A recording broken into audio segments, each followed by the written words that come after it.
Now causes of soil erosion, यानी मृदा अपरदन के जो कारण होते हैं, इसका क्या कारण है सॉइल इरोजन का, इसके बारे में पढ़ेंगे। The factor that are responsible for soil erosion are called agents of soil agents of erosion. winds and running water are natural agents of soil erosion। यहाँ पे बताया गया मृदा अपरदन के लिए जो जिम्मेदार कारक है वो सॉइल इरोजन के क्या कहलाते हैं, एजेंट्स कहे जाते हैं। इसमें एक सबसे मुख्य कारण कौन सा है, इसका कारक जो हम बताया गया है यहाँ पे, इसमें बताया गया है कि एक तो विंड हो गई और एक बहता हुआ पानी, ये क्या है, जो ये सॉइल इरोजन के प्राकृतिक कारक माने गए हैं। ठीक है, ये मेन कारण इनके ये बताया गया है जो इसके कारक हैं, एक विंड हो गया और एक रनिंग वाटर हो गई। फर्स्ट पॉइंट, रनिंग वाटर माने बहता हुआ पानी है। यहाँ पे heavy rains washes away the top soil, जो भारी वर्षा क्या करती है, टॉप सॉइल को बहा के ले जाती है। काजेस सॉइल इरोजन, जो सॉइल इरोजन का कारण बनती है। Soil erosion by water is more in hilly areas as water flow down faster. ये कहाँ होता है, ज्यादातर हिली एरिया में होता है जहाँ पे पानी जो बहुत तेजी के कारण नीचे गिरता है। The effect of soil erosion by running water can be seen in Chambal valley in Madhya Pradesh. हम ये कहाँ देख सकते हैं, इसका इफेक्ट कहाँ देखते हैं, रनिंग वाटर कहाँ पे देख सकते हैं हम, कहाँ का बारे में बताया गया है।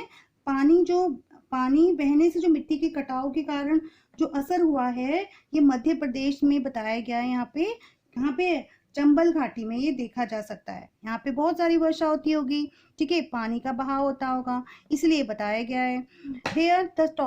Here the soil erosion caused by running water has made the land unfit for cultivation। इसीलिए यहाँ पे क्या होता है, मिट्टी के कटाव के कारण भूमि को खेती के लिए अनुपयोगी बताया गया है। ठीक है, अयोग्य बताया गया, अनफिट, यहाँ पे खेती नहीं होती है इस कारण। सेकेंड पॉइंट हमारा आ गया विंड। विंड में बताया गया है, विंड माने हवा। इन रीजन स्पेशली डेजर्ट, है ना, उस क्षेत्रों में जहाँ पे जैसे रेगिस्तान के बारे में, where grasses and planting are few in number, जहाँ पे घास और पौधे बहुत ही कम संख्या में होते हैं। Strong wind easily blow away the top soil, और आसानी से जो वहाँ पे जो तेज की हवा चलती है वो आसानी से टॉप सॉइल को इजीली, है ना, वो उड़ा के लेके जा सकती है। Human activities also cause soil erosion. Human activity माने मानव की जो गतिविधियों से भी मिट्टी का संरक्षण होता है, मानव भी करते हैं। कैसे करते हैं, many human activities also causes soil erosion, बहुत सारी एक्टिविटीज हैं।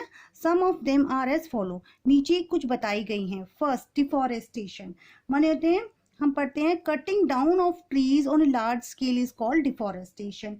मतलब माने बड़े पैमाने पर पेड़ों की कटाई, जिसे हम डिफॉरेस्टेशन बोलते हैं।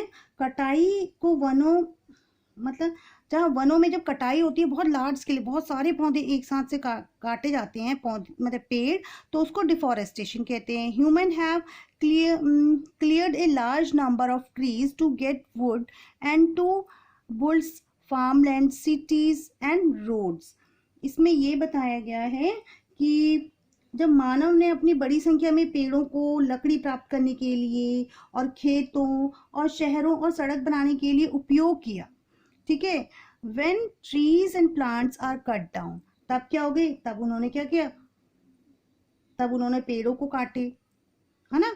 The top soil become loose, तब क्या बन गई, टॉप सॉइल लूज बन गई, मतलब ढीली हो गई। ऊपर की मिट्टी is easily carry away by the strong winds और रनिंग वाटर, और जो ऊपर जो मिट्टी जो ढीली रह गई, है ना, कटने के कारण मिट्टी लूज हो गई है, वो इजीली बहा के कौन लेके गया, रनिंग वाटर जो बहता हुआ पानी है और हवा के कारण वो मिट्टी वहां से चली गई। सेकंड हमारा पॉइंट आता है ओवर ग्रेजिंग, माने होता है जब यहाँ पे देख रहे हो, यहाँ पे ओवर ग्रेजिंग हो रही है, घास वगैरह चरने जाते हैं जब animal. When grazing animal like cow, ship and goats are made to graze on the same area of land again and again, they eat up most of the green grass and other plants. As a result, the soil become loose, it can easily carry away by strong winds or running water। इसका मतलब बताया गया है, यहाँ पे देख रहे हैं आप, यहाँ पे जब गाय, भैंस और भेड़, बकरियां जैसे जानवरों को बारी बारी उसी एक ही क्षेत्र पे चरने के लिए बार बार लेके जाया जाता है, तो वे ज्यादातर हरी घास और, है ना, वो तो हरी घास खाते हैं, पौधे खाते हैं, तो मिट्टी को क्या कर देंगे, ढीली कर देंगे। इसीलिए जो तेज हवा और जो बहते पानी के कारण आसानी से ये वाली मिट्टी एक जगह से दूसरी जगह चली जाती है। Next ploughing of hill sides, माने पहाड़ियों में जो जुताई हम करते हैं, खेती करते हैं.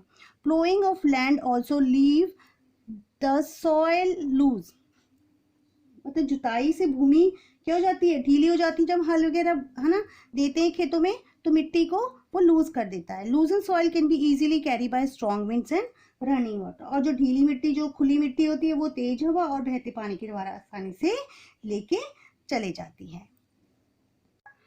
Now students, you will try to do these question yourself. Now we will continue in next video.